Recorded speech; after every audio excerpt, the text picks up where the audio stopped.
찬송가 주 예수보다 귀한 것은 없네 부르면서 수요 예배 드리겠습니다.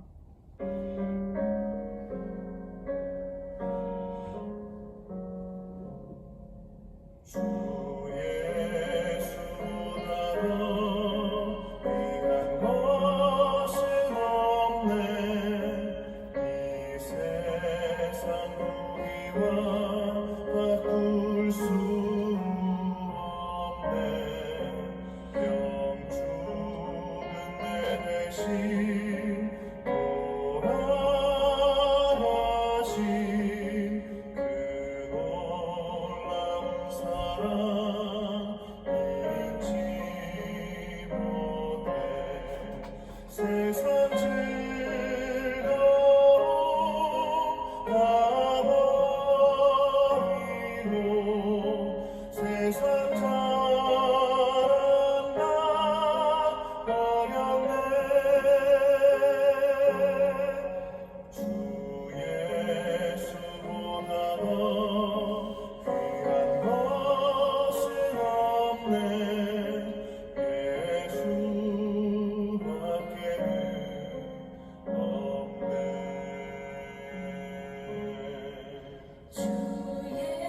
예수보다 더 귀한 것은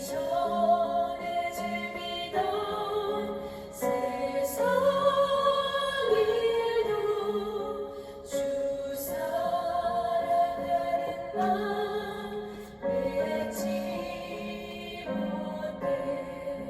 세상 즐거움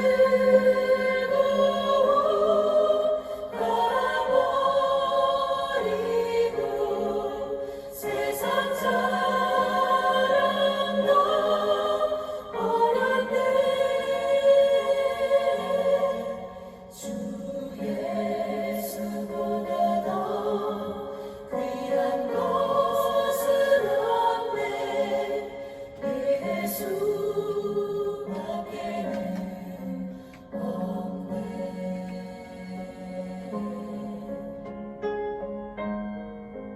오늘 우리에게 주신 하나님 말씀은 잠언 16장 23절 말씀입니다. 지혜로운 자의 마음은 그 입을 슬기롭게 하고 또 그 입술에 지식을 더하느니라. 잠언서 말씀 계속 묵상하고 있습니다. 지난 수요일에 16장 1절에서 9절 말씀 같이 보았습니다. 특별히 16장에는 우리에게 주옥 같은 말씀들이, 우리에게 필요한 이런 말씀들이 담겨 있습니다. 1절에서 9절에 있는 말씀 우리가 보면서 마음의 경영은 사람에게 있어도 말의 응답은 여호와께서 나느니라. 아무리 우리가 계획을 잘 세우고 또 우리가 노력해 하더라도 결정은 하나님이 하신다. 아멘입니다. 이 사실 때문에 우리는 주님의 은혜를 늘 사모하면서 주님의 뜻을 구하면서 살아가게 되죠. 9절 말씀, 사람이 마음으로 자기 길을 계획할지라도 그 걸음을 인도하시는 분은 여호와시니라.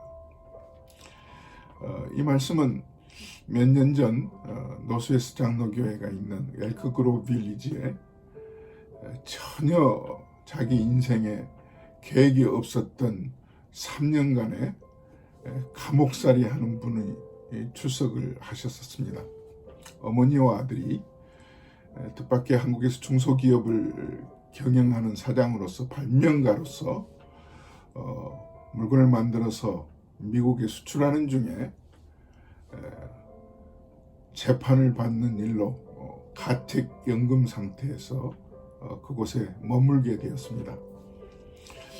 이분이 이 말씀을 보면서 성경의 말씀이 이렇게도 진리 귀한 말씀이 있군요. 받아들였습니다. 가택연금 상태에서 일주일에 몇 차례 외출이 허락되어 주일이면 꼭 교회에 예배에 출석을 하셨습니다. 너무나도 어려운 환경에서 자기는 법을 어기지 않았는데 자기와 똑같은 물건을 파는 회사의 어떤 경쟁 회사로부터 질투를 받아서 이런 어려움을 당하고 있다고 생각을 했지만 1심 재판에 제가 참석을 한 적이 있었습니다. 6가지의 미국 법을 어겨서 한 가지 법에 징역형을 약 10년 가까이를 선고를 하여서 이대로 가면은 평생 옥중에 감옥살이를 해야 되는 그런 어려운 형편에 처해 있었습니다. 이러는 중에 이분이 이 예배에 나왔고 세례를 받겠다고 해서 세례 공부를 했었습니다. 얼마나 귀한 일입니까? 세례 공부를 계속 하고 나서 이제 이분은 주일 외에는 외출하기가 참 어려워서 바로 전날, 주일 전날 토요일에 세례문답하러 그 집에 방문을 했습니다. 세례문답을 하면 가장 중요한 것은 우리가 당신은 하나님 앞에서 죄인입니까? 내가 하나님 앞에서 죄인이라는 사실을 고백하고 그 죄를 용서받을 수 있는 길은 내 자신으로서는 불가능하다는 것을 시인하고 하나님께서 보내주신 내 죄를 용서받을 수 있는 길 오직 예수 그리스도의 십자가로 인하여서 예수님이 대신 우리 죄를 용서해 주셨다는 사실을 믿고 주님을 주인으로 영접하는 이 일이 선행되어야 내가 하나님 앞에서 그리고 많은 사람들 앞에서 세례를 받을 수 있지 않겠습니까? 그런데 당신은 하나님 앞에서 죄인입니까? 물으니까 자기는 죄인이 아니라는 거예요. 깜짝 놀랐습니다. 세상적으로도 사람을 죽인 적이 없고 남의 물건을 훔친 적이 없고 정직하게 자기는 지금까지 살아왔다는 거예요. 그래서 제가 이제 내일 세례는 연기해야 되겠습니다 하고 일어나려고 하면서 순간 이렇게 물었습니다. 그러면 당신은 의인입니까? 하나님 앞에서 정말 의인입니까? 했더니 잠시 생각하더니 눈에서 눈물이 핑 도는 거예요. 그리고는 제가 어떻게 의인이겠습니까? 하나님이 그분의 마음을 만져주신 그런 모습이 보였습니다. 뜻밖이 없고 참 하나님의 은혜였죠. 의인이 아니면 중간은 없습니다. 죄인과 의인 사이에 중간은 없습니다.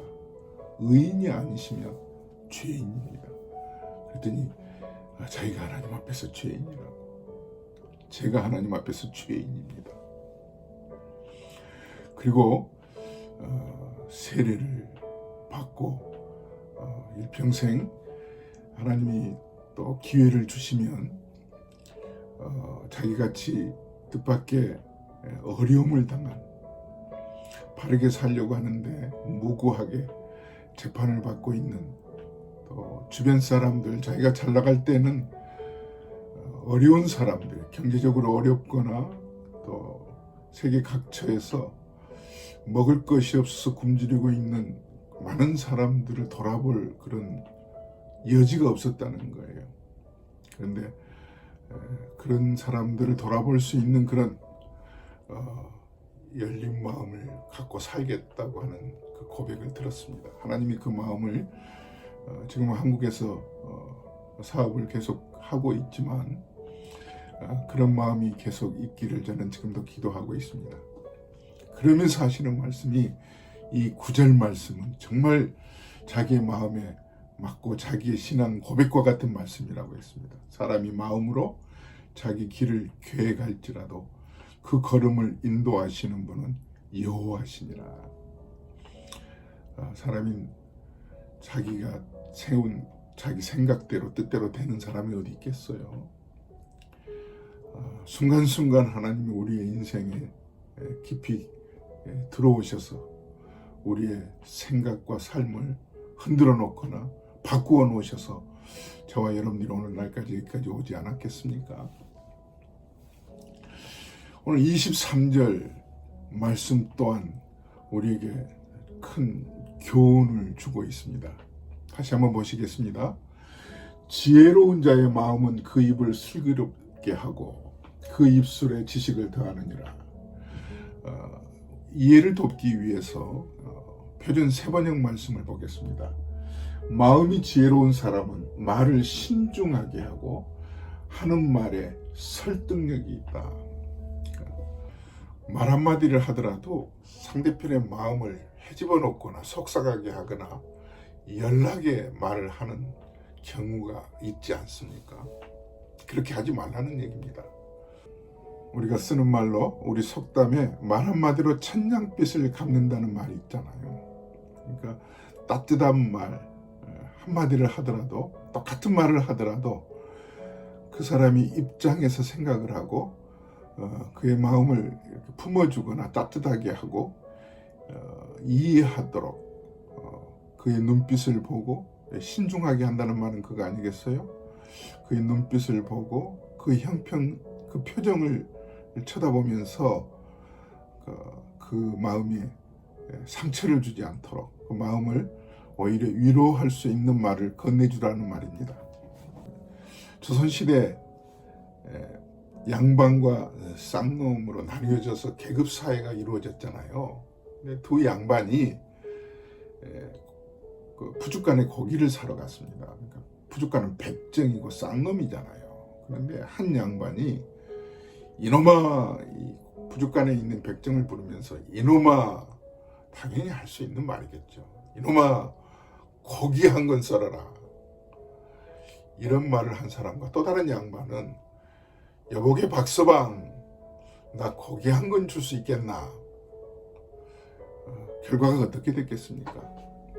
물론 여보게 박서방 했던 사람에게 한 근을 주더라도 조금 더 줄 수 있는, 그리고 기쁘게 손님을 맞이할 수 있는 그런 사람이 되었다는 얘기가 있습니다. 사랑하는 성도 여러분, 요즘은 모두가 다 신경이 곤두서 있습니다. 아주 우리 환경이, 우리 주변을 둘러보세요. 어디 하나 편한 데가 있습니까? 그렇기 때문에 우리는 훨씬 더 말 한마디를 하더라도 조심해야 합니다. 요즘 그 미국의 그 정치하는 사람들, 아무리 정치라고 할지라도 정치 지도자들이 상대편에 대해서, 공화당이나 민주당이나 상대편에 대해서 지킬 선이 있잖아요. 그래도 미국은 한국과는 달라서, 우리가 어렸을 때 미국을 보면 미국 사람들은 양반이야 이런 말을 했잖아요.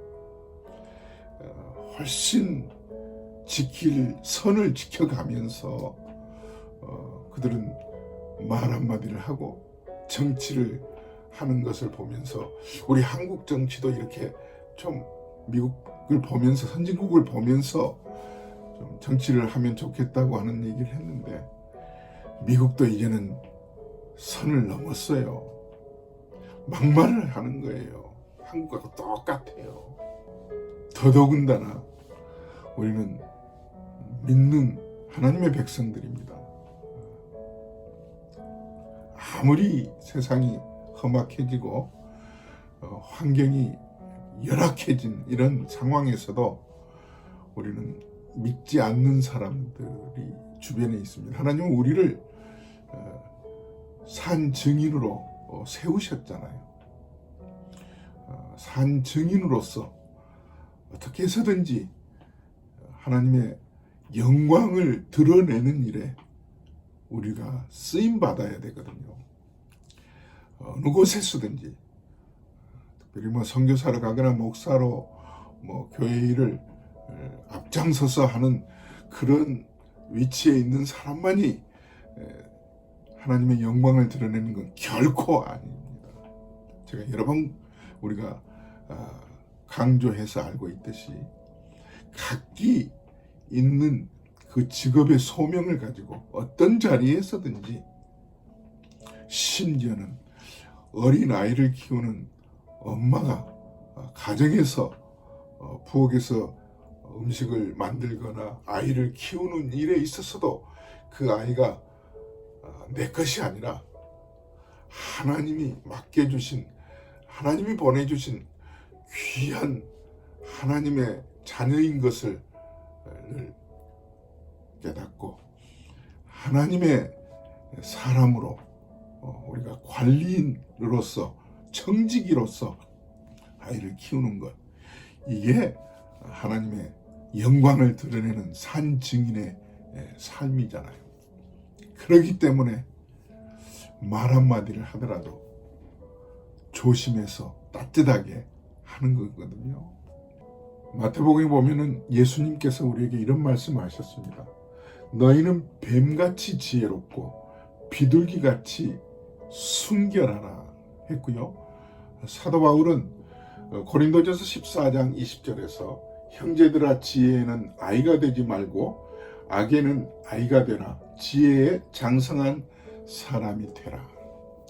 우리는 아침에 눈을 뜨면서부터 저녁 잠자리에 들 때까지 말을 하면서 살아갑니다. 그러니까 우리의 말은 마음속에 품고 있는 생각이 입술을 통해서 표현되는 거잖아요. 내가 무슨 말을 하는가는 내 마음에 어떤 생각이 담겨 있는가가 그대로 드러나는 것입니다. 그러므로 우리 마음속에 어떤 생각이 담겨 있는지 우리 마음의 정원을 가꾸어야 합니다. 따뜻한 말, 선한 말, 하나님의 성품을 닮은 하나님의 백성으로서 예수님의 마음을 닮아서 말 한마디를 하더라도 하나님의 백성답게 말을 꺼내야 합니다. 그래야 믿지 않는 사람들에게는 더욱더 귀감이 될 수가 있지 않겠습니까? 우리 말 한마디, 예수 믿으세요, 예수 천당 꼭 이렇게 하지 않더라도 우리가 건네주는 말 한마디, 고맙습니다, 감사합니다, 안녕하셨습니까, 평안하세요, 이런 말 한마디가 그냥 지나치는 말 같은데 그 듣는 사람들은 뭔가 다르다. 우리도 그러잖아요.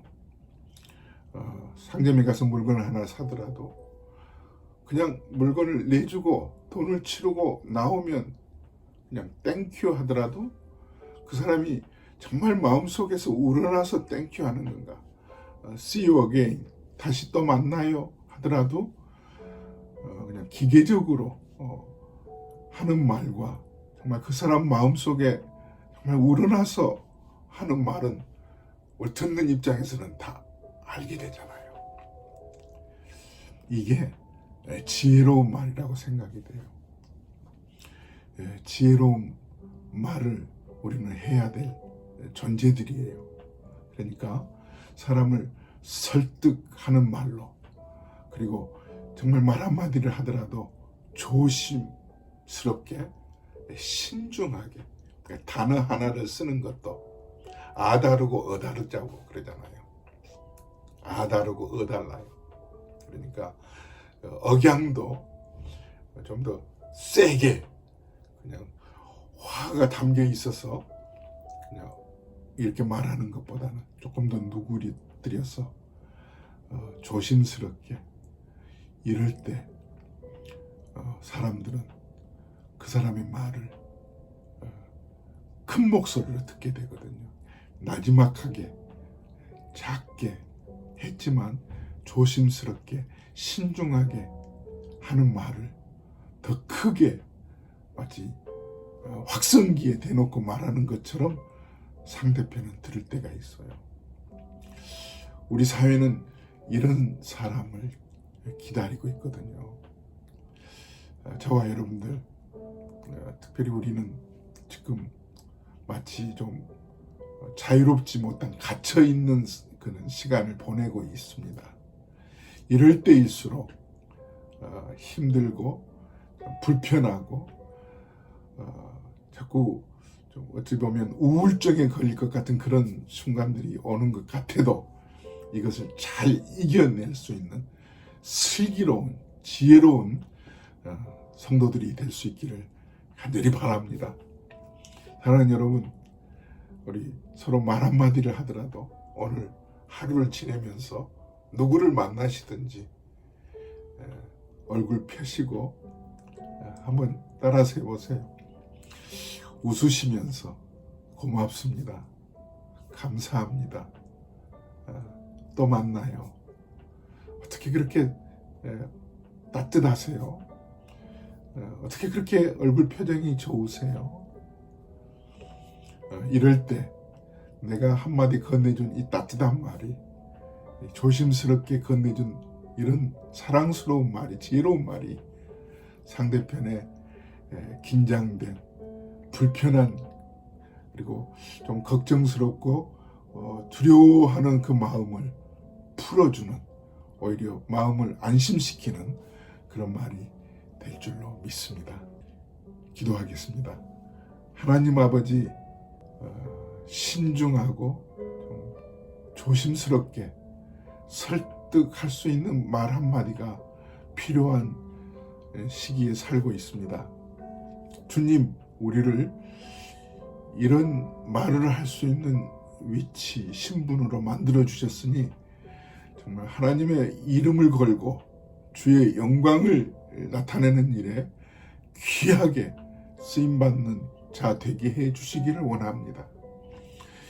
저희들은 아침 일찍 눈을 뜨고 잠자리에 들 때까지 말하면서 살아가는데, 내 한마디가 내 마음에 담겨져 있는 생각, 내 인격, 품격이 분명히 말로 나타날 텐데, 예수님을 증거하는 사람의 말로 드러나도록 하나님 축복하시고 이런 말할 수 있는 사람으로 바뀌도록, 그래서 사람이, 상대편이 걱정하고 염려하고 여러 가지 어려운 환경 때문에 불편해하고 있는 그들을 향해서 감사합니다. 또 만나요. 하나님이 도와주실 거예요. 기도하겠습니다. 이런 말로 상대편의 참 불편한 마음을 풀어주고 위로해주고 참 마음을 보듬어주는, 예수님을 닮는 그런 성도들 되게 해 주시옵소서. 특별히 성도들 가운데 외롭고 답답해하는 성도들을 하나님이 위로하시고 찾아가 주셔서 손잡아 주시고, 저희들이 속히 이런 그 팬데믹에서 빨리 자유로워질 수 있도록, 그리고 이런 환경에서도 하나님을 의지하는 믿음이 더 단단해질 수 있도록 은혜를 베풀어 주실 줄 믿고 우리 구주 예수님의 이름으로 기도드립니다. 아멘. 샬롬. 사랑하는 성도 여러분, 주 안에서 사랑합니다. 주일에 뵙겠습니다.